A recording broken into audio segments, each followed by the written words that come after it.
Welcome everybody to the Dallas Sports Pod, episode 4. My name is Sam HT, and today we got a jam-packed show. Let me tell you, there has been a lot that's been happening the last couple of weeks. Recently, when it comes to the Hurricanes, when it comes to the Miami Heat, whether it's winning or losing, trade rumors, and then the Miami Dolphins, there's always something to talk about, for better or for worse, mostly for worse. But we're here, and look, I would love to start off with, the GM coaching search and, what if Trae Young is a Miami Heat? But I really don't want to talk about that. I want to talk about something that's actually good going on for us, and that's the Miami Hurricanes and what we could be potentially doing this Thursday at 7:30 p.m. in the Fiesta Bowl. Miami's going to be matching up against Ole Miss. And let me tell you, man, this is one of the most interesting matchups of the entire college football playoff. Really, because it's going to be strength versus strength. Obviously, Ole Miss has one of the best offenses in the country, going up against probably the best defense in the country, and most specifically, the best defensive line in the country, the best front seven in the country, hands down. I'll say this. This feels like it's going to be a different kind of game than the last couple of games, for sure. The last two games were in our backyard. The last two games, when the game plan has stayed the same, right? Conservative, churn the clock out, trust your defense, win the game. And it's worked against Texas A&M with 10 points. It worked against Ohio State with 24 points. But something tells me against Ole Miss, it's going to be a little bit more difficult. And why, you might ask? Well, we're facing hands down the best QB we faced all year long in Trinidad Chambliss. This guy, Trinidad Chambliss, his story is amazing. He was playing D2 football, I think, just last year. And now he's playing in the college football playoff against the University of Miami. Stakes couldn't be higher. Trinidad Chambliss this year, 3,660 yards, 21 touchdowns, 3 interceptions, 66.4% completion percentage. He also has 520 rushing yards and 8 touchdowns. He has been incredible, to say the least. I want to fact check the stats real quick because I don't want to get the stats wrong here. I'm pretty sure he has 21 touchdowns, but I could be wrong. Yes, 21 touchdowns. I am right. Okay, just making sure. His recent performance against Georgia is something of legend. I mean, 362 passing yards, 2 touchdowns. The stuff that he was doing outside the pocket is incredible. I mean, there were some balls that he was placing that were just perfect.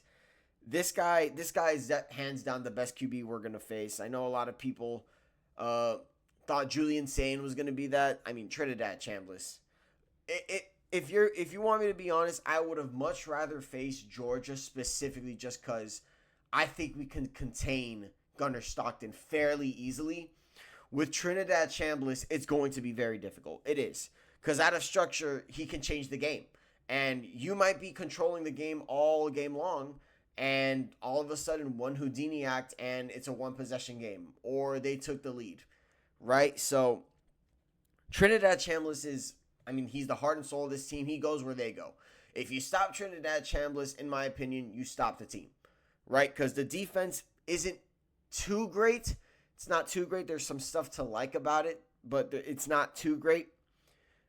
And the weapons the weapons themselves, aside from the running back, Kewan Lacey, who's one of the best running backs in the country, the weapons aren't like anything the Miami Hurricanes haven't seen before. Okay, we faced against Jeremiah Smith and Carnell Tate. We faced off against Casey Concepcion and Mario Craver. We faced off against some elite wide receiver rooms, and we've contained them. So the wide receiver room is something I'm not going to be too worried about. However, I will say that the threat of Trinidad Chambliss makes them more of a threat than they actually are. Speaking of Kewan Lacey, he's one of the best backs in the country. I already said it. He's second in the country in rushing, 1,464 rushing yards, 5 yards per carry, and 23 touchdowns. So if there's any time for the Miami Hurricanes to stop the run, this is a great game to do it. Granted, we've been stopping the run all year long. I don't think Keywan Lacey is going to get too much going considering the edge we have at the line of scrimmage defensively. But hey, if Trinidad Chambliss starts making plays with his legs and with his arm, maybe that run game opens up. So we have to cross our T's and dot our I's when it comes to Ole Miss. What do the Canes have to do to win this game? It's simple. The offense can't be complacent anymore. I don't think you can play conservative. I think you can run the clock out, but I think big plays are needed. Big plays are definitely needed, whether it's with Mark Fletcher, whether it's with Malachi Toney, whether it's with C.J. Daniels. Something's got to go. We have to get some big plays going. Huge chunk plays to really make the defense uncomfortable and really give the defense a cushion, because we don't want to do what we've been doing the last couple of games and really giving the defense really no room for error, right? Like, if we're being honest, that performance against Ohio State, 7 of those points came from the defense, okay? So 17 offensive points and 10 offensive points isn't good enough to win. It isn't going to be good enough in this game, I don't feel. You got to score. You got to score. Because I don't think Ole Miss's offense is going to be going 3-and-out every single drive. Okay, this is a really good offense, and I expect him to get some licks in against this really good defense. Keep Chambliss in the pocket. We don't want Chambliss running around. Okay, now granted, we have a great pass rush to keep him at bay, but look, man, we saw him run away from a bunch of Georgia defenders. Not that Ruben Bain and Mesidor aren't different. They are. They're definitely different. They're first-round prospects for a reason. But what I would say is that sometimes when you're facing a Trinidad Chambliss, it doesn't matter what's going on. I mean, Johnny Manziel was running around against NFL talent back in college, and these things can happen. Okay, these things can happen. I saw somebody compare Trinidad Chambliss to Vince Young on the Dan Le Batard show. I believe it was Dan Le Batard himself who said that. And honestly, I could have seen it. Like, what we saw against Georgia is unprecedented. Like, some of the plays that he was making. Like, it was incredible. It was incredible. We got to get Malachi Toney going. He hasn't been too effective last couple of games. He did have the touchdown. To give us the lead against Texas A&M. But aside from that, it really hasn't been a very successful college football playoff for Malachi Toney. He is one of the best players in the country still. My point is this. We have to put up points on the board for sure. But we have to get Malachi Toney going for sure. But we also don't want to make this a shootout. Because if this is a shootout, I don't know if the Canes can win. We're going up against one of probably the best offense in the country at this point. Lane Kiffin or not, right? And I understand there are a bunch of, factors going into what's going on in Ole Miss. Like, coaches are coming in and out, right? You have LSU, Ole Miss's offensive coordinator taking meetings for LSU on behalf of LSU. And it's just a messy situation in Ole Miss. That can be used to an advantage. A lot of distractions going on in Ole Miss, but it didn't really matter against Georgia, right? It didn't matter against one of the best teams, one of the best head coaches, probably the best head coach in the entire country. So, can't get complacent against an Ole Miss team just because their defense is probably the worst defense we're going to face in the playoff. This is the best offense we're going to face in the entire playoff, hands down. They're probably not the best team, but they're definitely the best offense overall. And they're a threat. And if this is a shootout, Ole Miss is going to win. So we can't make this a shootout. We have to keep the game within the lines. We have to keep Chambliss in the pocket. We have to get the offense going and get Malachi Toney going as well. As for my prediction, I think the Canes win, obviously. But I do think it's going to be a close game. I think people have to respect Ole Miss's offense. And I don't think the defense is going to be able to, just do whatever they want like they did against Ohio State or like they did against Texas A&M. The defense is going to be good, I still think, but I don't expect an effort of the same as Texas A&M or the same as Ohio State. As a matter of fact, I expect Ole Miss to score at the very least 20 points. And if it doesn't happen, then you tip your cap to this defense. It's one of the greatest defenses, one of the best defenses in the league. So overall, I would go as far as to say the team goes as far as the defense takes them. And if the defense stops this offense, then there's no team that can stop us. I really believe so, except for maybe Indiana, but because of just how well they are coached. It's such an interesting matchup, Ole Miss versus Miami. We haven't faced off since like the 1950s or something like that. And, I mean, the Miami Hurricanes have a chance to win more games that they've won in their entire program history. That is incredible considering where this program was just a couple years ago. I can't give Mario Cristobal enough credit for what he's been able to do. The bottom line is this, though: the job's not finished. I'm sure Ruben Bain, Akeem Mesidor, all the leaders in that locker room are preaching it right now that, you know, they can't get complacent. They have to take Ole Miss seriously, right? You have to take them seriously. Just because their head coach left does not mean that this team can't win. Trinidad Chambliss already blew that out of the water. Okay, 362 passing yards versus Georgia. This is a team with a chip on their shoulder. This is a team with really nothing to lose when you really think about the context. Like, Ole Miss, there's no guarantee Ole Miss is gonna like come back and do this again with Pete Golding in the fray. Next year, there's no guarantee that that's gonna happen. They're playing with nothing to lose right now. Okay, they're not favored in this game. They're not going to be favored moving forward. So Ole Miss is a threat because of the chip they have on their shoulder. We have to take that chip, break it if we have to. So it's going to be a tough game, and we'll see what happens, man. Trinidad Chambliss. I can't stress enough how much of a game changer he is. So if we stop him, we stop the team. But something tells me that's going to be a lot more difficult, a lot easier said than done. The Miami Dolphins. I know. We're talking about the Miami Dolphins already. Look, man, the Miami Dolphins, unfortunately, are going to be a topic of conversation very often on the show. Like I said, for better or for worse. But this part is actually for the better. They have begun their general manager search. 5 candidates already in the running so far. The candidates are as follows. We got John McKay. We have Alec Hellaby. We have Josh Williams. Yes, Josh Williams. We also have John Eric Sullivan, Tariq Ahmed, and RJ Gillen. Now, let me be specific. Tariq Ahmed, San Francisco 49ers Vice President of Player Personnel. John Eric Sullivan, the Green Bay Packers Vice President of Player Personnel. RJ Gillen, the San Francisco 49ers Assistant General Manager. Alec Hellaby, Philadelphia Eagles Assistant General Manager. John McKay, the Los Angeles Rams Assistant General Manager. My personal pick. And Josh Williams, San Francisco 49er Director Scouting and Football Operations. Now, you guys will notice three of the candidates are from San Francisco, where Mike McDaniel was previously in his coaching career. He was the offensive coordinator under Kyle Shanahan over in San Francisco.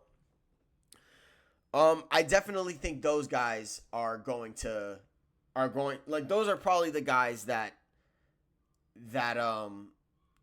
Mike McDaniel is going to target here. And Mike McDaniel wants, because he's familiar with them.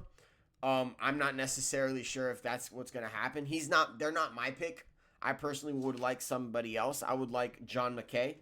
The reason I want John McKay is quite simple. I think John McKay and that front office over in Los Angeles was able to really build something out of nothing very quickly. Like, Aaron Donald retired after that 5-12 season, and after that they were able to build the roster so effectively. And all this without a lot of first-round picks. Like, not a lot of first-round picks for the Los Angeles Rams. And that, to me, is insane. right? It's insane. The 2022 draft class in particular. This was a year after. This is the year after. This is a year after they went 5-12. Byron Young, right? Kobe Turner, really effective. Davis Allen, an effective tight end, and the most notable name here, hands down, Puka Nacua, who's one of the best wide receivers in the NFL. So that's just a 2022 draft class. That's a draft class that, in my opinion, it's probably one of the better recent draft classes in recent memory. Like, considering what the Rams are right now and considering the context. Like, this is a team that didn't have a lot of first round picks, mind you. This, like, their first pick in that draft was 36. It was Steve Avila, right? And Steve Avila is solid. He's a solid player. But Byron Young was a 77th overall pick. Kobe Turner was the 89th overall pick, right? And then Puka Nacua, shockingly enough, 177th overall pick. So that is I want that on my team. I want somebody who can be able to, I want a team, I want to be able to have a general manager who can scout well into the draft. Now, Chris Grier has had this ability in the past, right? He's gotten guys like Andrew Van Ginkel. He's found guys like Zach Sealer. But unfortunately, he's made too many poor decisions in the first round for me to be comfortable with that. So I want somebody overall that can just draft. And this guy has John McVay, rather, as I'm starting to get a bit parchy. I should have brought water with me. I don't know why I didn't bring water, but whatever. We'll move on. John McKay has been involved in multiple great draft classes, and including the draft class that included Jared Verse and Braden Fisk, who are pretty important players on the team. So he's my pick. I also love what the Dolphins are doing. I know that's ironic, me saying that, right? The Dolphins, me loving what they're doing is just a shocking thing to me, to be honest. I'm not usually loving most of what the Dolphins do. They're looking at teams that win. The Packers, right? The Eagles, right? The 49ers. Those are winning organizations. The Rams, those are winning organizations. And that is why, personally, I love everything about the search so far. And I'm hoping that we don't pick the one that Mike McDaniel is cool with and the best option, period. I want the best option. I want the best guy for the job. And I think me personally, I think John McKay fits the bill. I'm not mad at any of these candidates, really. If we want some familiarity with Mike McDaniel, that's fine. I don't know why we still have Mike McDaniel, and that kind of brings me to my next point. Why is Mike McDaniel still here? Now I get it. You want a lot of the players like Mike McDaniel. But here's my thing. I would have been fine with keeping Mike McDaniel if it meant Tua was successful. And, if it meant Tua would still be our QB. But he didn't work out. Then they fired Chris Grier, our general manager. So he didn't work out either. So if you're going to fire two of the three heads of the snake, why are we going to just keep one of them? Why not just start fresh? Start with a clean slate. The truth is, I think the Dolphins are scared. I think the Dolphins are scared to start clean. They don't want to rebuild. I genuinely don't think they do. They don't want to rebuild, even though I feel like they need to. I feel like it's necessary. Right now, we're in a league and in a conference, really, with a ton of elite QB talent, man. Ton of it. I mean, Drake May is about to win the MVP. I didn't even mention Josh Allen, Lamar Jackson, Joe Burrow, Patrick Mahomes. These are QBs in our conference. And two of them are in our division. Like, we have to find the QB. We have to find the promising player. We have to find him. And honestly, yeah, maybe Mike McDaniel can get a chance to get his guy. But if the guy is an on-schedule type of QB, I don't know if I want him. I want somebody a lot bigger than Tua. I want somebody who's stronger than Tua, who can take hits unlike Tua, who can escape the pocket unlike Tua. And if that's not the type that Mike McDaniel wants, I don't want Mike McDaniel. I think that what would have been best is for us to clean the slate fully. Clean the slate fully, right? Have the general manager come in, pick up whatever head coach he wants, the right pick, hopefully. Get him a QB as well. Start fresh. And I understand it's been a rough couple decades. I get it. But I think Stephen Ross should know, like, by now, like, sometimes you can't have it on your own terms. Sometimes your terms just aren't working. Chris Grier got chance after chance after chance after chance until eventually, finally, Stephen Ross came to his senses and was like, yeah, we got to move on. Tua got chance after chance. It was time to move on. So when is Mike McDaniel's time going to be up? It's going to be this year? After this year? Why are we keeping him just one more year? Is there another head coaching candidate out there that I'm missing? Maybe. I don't know, man. I just feel like if you are going to go as far as to get a new QB, if you're going to go as far as to get a new general manager, you might as well just wipe the slate clean. You might as well and just start the rebuild. Start it. I don't understand. Tua Tagovailoa made some comments. He made some interesting comments concerning his status. I believe he was asked, and I'm going to go ahead and pull up the quote right here. He was asked if he wanted to get a fresh start. And Tua said that would be dope. And I think for both parties, that would be dope. Yeah. That would be sick.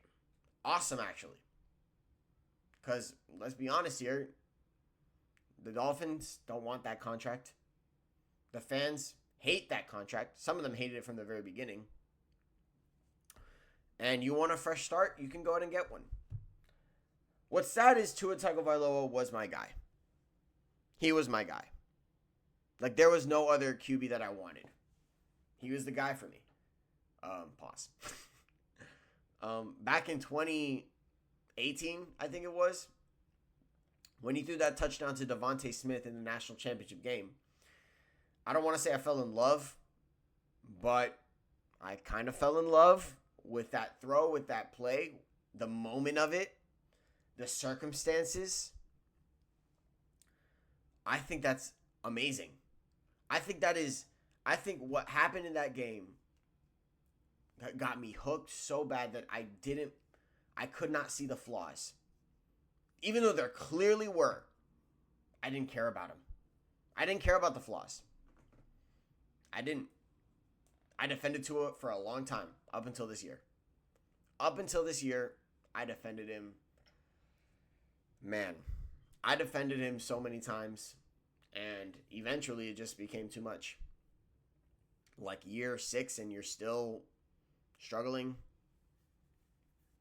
It was... Oh, man, just thinking about it makes me so upset. But, yeah, if he wants to move on, he can. I think he does need a fresh start. I think there are teams that would definitely like to look at him for a better deal, obviously. So that probably means we're going to cut him. I don't think we're going to be able to get a trade done for Tua, considering the contract. Yeah, I don't know, man. I don't know, bro. Like, it's rough being a fan of a QB who I am a bit, like, I'll show you how big of a fan. I have 2 of these things, bro. 2 of them. I love this guy. I love the guy, but unfortunately, it just wasn't meant to be. Wasn't meant to be. Sad. He wants to move on. He can. Some people will say good riddance. A part of me says good riddance, but a part of me is going to miss him. A part of me is going to miss him pretty badly. I'm not going to lie. So, rough for the Miami Dolphins. So the GM search continues. You guys know the guy I like, John McKay, he's the guy for me. I wouldn't mind Alec Cullaby as well. The general manager for the Eagles. I think the Eagles have done a fantastic job building their roster in the past, and they've done a fantastic job drafting. And then if you want to bring in familiarity, that's cool, but I don't know how much longer we're gonna have Mike McDaniel for. So I really don't think that bringing in anybody from the 49ers is going to matter, because I don't think Mike McDaniel is going to be a head coach for the Dolphins much longer. So I would not prefer anybody from the 49ers, even though Josh Williams and Josh Williams is a guy who has familiarity with McDaniel in particular. So we'll see. We will see. It'll be interesting to see who the Dolphins pick. Shout out to Troy Aikman helping us out with that. Trae Young to the Heat. That sound good to you guys? Trae Young to the Miami Heat?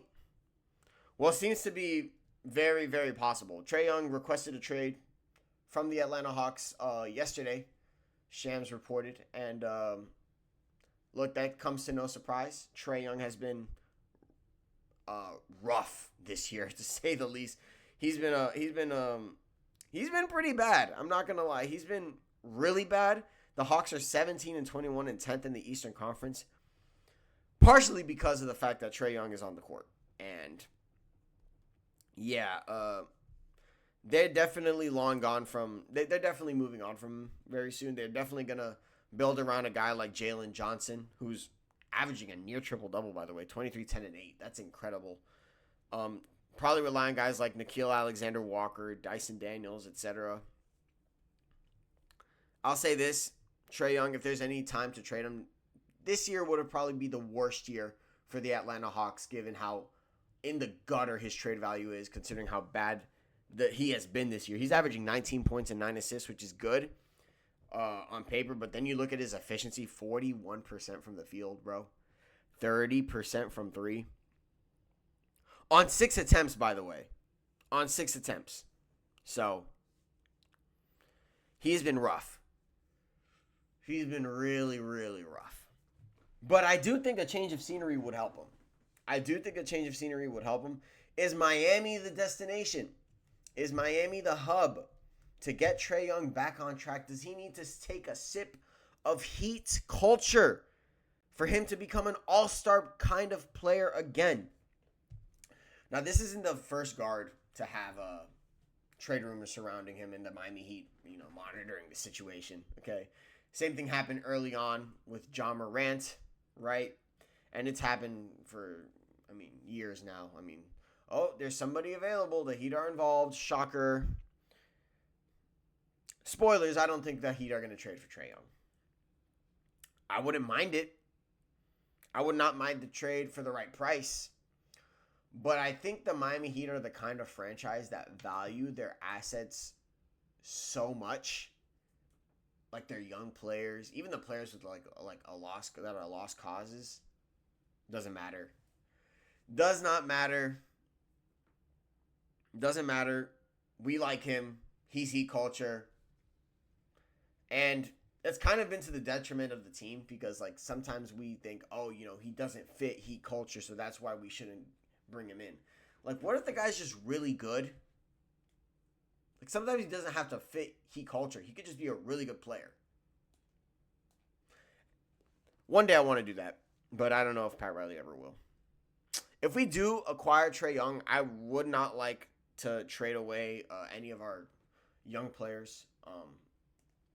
Only young player I'm opening to trade would be Jovic, and that's because Jovic in 4 years has shown really no flashes of great play. Now, recently he's been playing pretty well, but I'm going to need to see more from him on a consistent basis for me to really sink my teeth into him being a part of this franchise in the future.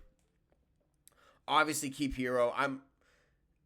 Would you trade Norman for Trae Young has been a question that I've been asked, and the answer would be, does it really matter? Like, does it really, like, how much different, like if Norman's having a career year this year, right? He's having a career year. He's playing incredibly well. Are the Heat going to even extend him? Are we sure he's going to be extended? Are we sure of it? Because I'm not. I'm not sure he's going to be extended at all. As a matter of fact, I'll go as far as to say he might walk. He might walk in spite of the fact of how well he's playing. He might look at his age, right? Man, you're in your mid-30s. I don't know if... And they might just let Norman walk. The Heat were off to a fast start this year, and I think that fooled a lot of people into thinking that they were better than they actually are.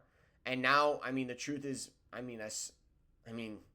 as obvious as you can see, the Heat are now, fighting to be away from the play-in now, which is unfortunate because what makes it unfortunate is because, we're in the play-in right now. Now, granted, the difference between the second seed and the seventh seed right now is 4.5 games. So a good winning streak and a Boston Celtics losing streak, and we're back on track. But I don't know. Miami is in a rough spot because Trae Young can get traded here. We're gonna have to hope he becomes more efficient. We're gonna have to hope he becomes a more efficient player.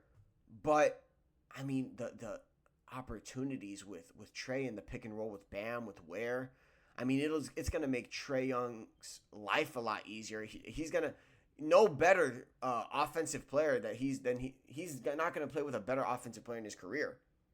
Bam Adebayo, which isn't saying much, is probably gonna be the best player he plays with offensively in his career, which is saying a lot about what Trae Young has dealt with over there. But yeah, I do think the Miami Heat have leverage here. Trae Young requested the trade, and on top of that, he's going to be on an expiring contract, depending on if he picks up the player option or not. So it's a bit of a slippery slope trading for a player that's got a player option. It's $48 million. I doubt he declines it, but I would imagine he wants more security, right? And I don't know if the number... And I don't know if his value right now is worth whatever he's probably going to ask in the offseason. Let's face it, here's value. Like I said, it's in the gutter right now. It's in the gutter. And he's probably going to pick up that player option based on that. But there's no guarantee. There's no guarantee. What if he doesn't want to play here? Who knows? Who knows? So should we trade for Trae Young? I don't think it's a need, but... because I do think Davion Mitchell plays so well, and he plays very well defensively. And in spite of the fact that he's not the offensive player that Trae Young is, he's also not a net negative defensively. So it's a tricky one. I don't think the Heat are going to do it. I think for the right price, we should do it for the right price. But what's the right price for the Miami Heat? I feel like there's never been a right price. There's never really been a true right price for the Miami Heat. It's always been, very interesting when it comes to them and trading for players. The Miami Heat won against the Pelicans last night, and they lost so we've won 4 out of our last 5 games. So the Heat are starting to get back on to their winning ways. Tonight, they actually play against the Timberwolves again. Hopefully, we can pick up the win this time, hopefully. But we're going to be on the road. So, next 2 games after the Timberwolves should be relatively light work. We're on the road against Chicago, and then we're on the road against Indiana. We should be able to handle those teams if we're as good as we think we are. And then we go up against the Thunder after that. So, this week is going to be an interesting game, an interesting week of Miami Heat basketball. I'm hoping we can split. I'm hoping we can go 3-1 in this stretch and create some space between us and the play-in spot, because I really don't want to be in the play-in. I've said it before and I'll say it again. I don't want to be in the play-in. I don't want to. I don't want it to happen. So, yeah, a lot going on. Will the Heat trade for Trae Young, man? Should they? Don't know. Don't think so. Will they? Definitely not. I don't see a scenario where we, even for the right price, that we pull the trigger. I think the Heat are so caught up in their own image of Heat culture, and I don't think they'll have an opinion that Trae Young fits it. I think there's a specific player that the Miami Heat want that they think is good enough to win. Like, Bam is the player that they dream of. Like, it's not even funny. Like, tough defensively. Offensively, he's good enough. Smart. He bleeds Heat culture. Like, if he retires somewhere else, that'll be incredible. Because they love Bam in that building. And I think that standard of just liking your players, liking the players that embody, embrace the culture, rather than just getting the great players, period, it's kind of held this team back. It has. We focus too much on the fit and not enough on what players can help us win a championship. It's why the Heat use so many undrafted players. They want to get the fit right. They want the players that fit the culture. Drew Smith, right? Guys like Drew Smith, right? Guys like Keyshawn Johnson who are part of the team. Guys like Pele Larson. Now, granted, these players are not bad players, but would you say they're talented? They're the most talented players? I'd say Pele is pretty talented as a second-round pick, but Drew Smith, Keyshawn Johnson, just an opinion. I do think that the culture of the Miami Heat culture is going to prevent a Trae Young trade happening. I just see it. It just makes too much sense for them to think, he doesn't really play a lot of defense, right? Doesn't play a lot of defense, right? Offensively, he's inefficient. They'll probably lowball the Hawks and not get a trade done. But, yeah, we'll see, man. If I'm wrong and we get Trae Young for a good price, I'll be happy. Hopefully he turns it around. But, I mean, that's easier said than done considering how the season has gone. That's going to do it for the Dallas Sports Pod episode 5, or episode 4 rather. I'm tripping. It's been a very interesting week. I'm very, very excited for this Thursday where episode 5 will come out. Hopefully more news will come regarding the Trae Young saga, regarding the general manager position. And I'll probably go over the Miami Dolphins season overall and maybe grade some players and such. But it's going to be an interesting week for the Dolphins as they continue their general manager search. A more interesting week for the Hurricanes as they try to make it to their first national championship game since 2002. Good time to be a Cane nowadays, guys. Good time to be a Cane. Hopefully they can get it done. Can't take Ole Miss lightly. Cannot take them lightly whatsoever. All right, guys. It's been Sammy HT. Thank you guys so much for watching. Please like, comment, and subscribe if you haven't already. Love you guys, and I will see you guys next time. Dale.